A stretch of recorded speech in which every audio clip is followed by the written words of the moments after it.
everybody, my name is Tishina. I'm in my car today, sorry. This is the only place that I can get some quiet time.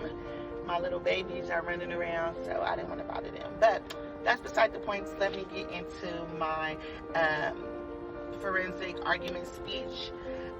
What if the reason a child keeps getting detention isn't because they're bad, but it's because they are broken? And me being one of those kids, I felt like I didn't need punishment, I needed help.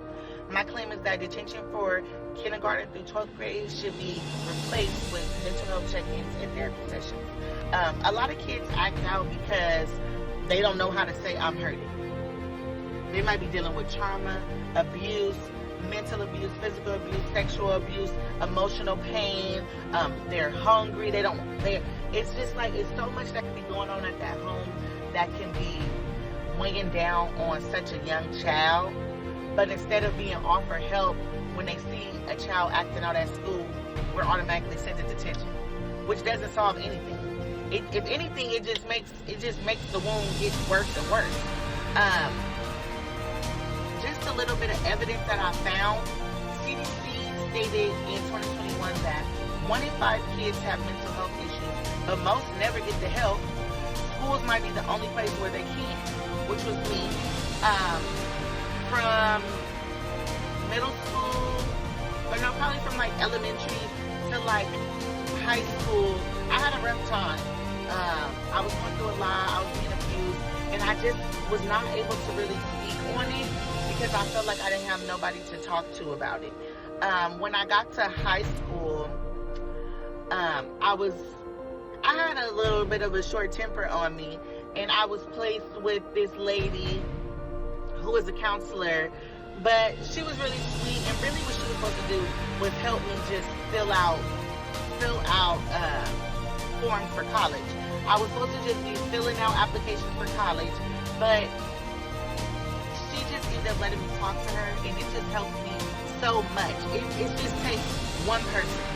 One person can change a child's outlook on so much. According to the NCANDS in 2022, children who are abused at home often show behavior problems at school.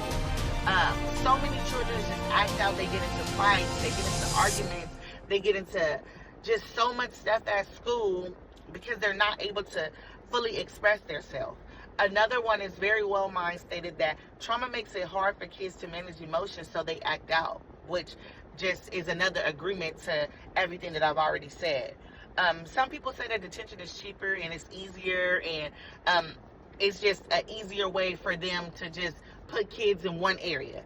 Okay, but is it just for us to be cheap than for us to worry about the kids that's going to be leading us in the future? We have to think about the kid. These kids are going to be our future leaders. These kids are going to be our police officers, our firefighters, our everything, like, I'm sorry, I can't think right now, but these kids are going to be our nurses, our doctors, our lawyers, and it's just like, why would I want a person that's been dealing with something for so long in their life to be the next person that's my doctor or my lawyer or my police officer? Like, imagine a person just losing their mind at that instant and just doing something to harm very many people. We see it every day in this world. Kids are doing mass murders, and kids are bringing guns to school. These children need help.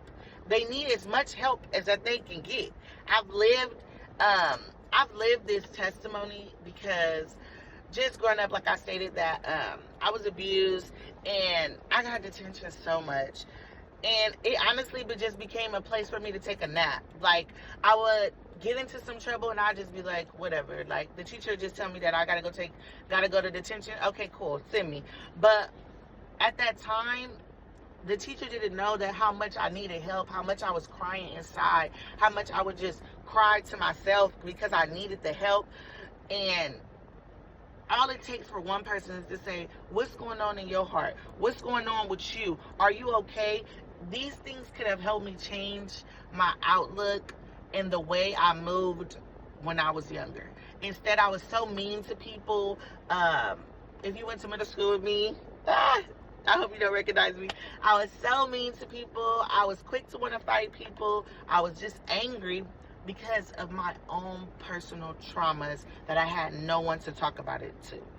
Not every kid needs therapy. I'm not saying that, but many do. And I feel like we should treat their pain instead of punishing their pain.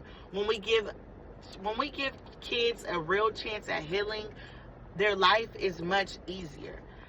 Not every kid is going to be able to turn their pain into purpose. I, in fact, was one of those kids who held in this trauma in my body for so long that I turned my pain into purpose, and I'm driven. Like, I want to help kids, you know. But most kids can't do that on their own. And I feel like we owe kids more than detention slips. I feel like this country, this state, especially California, makes more than enough money to help put therapists and people that are certified in mental health inside of these schools and on these campuses to help these kids. Imagine the schools becoming a healing place for kids, not just a learning place. So I feel, let's replace detention with real support, and let's give kids what they actually need: help.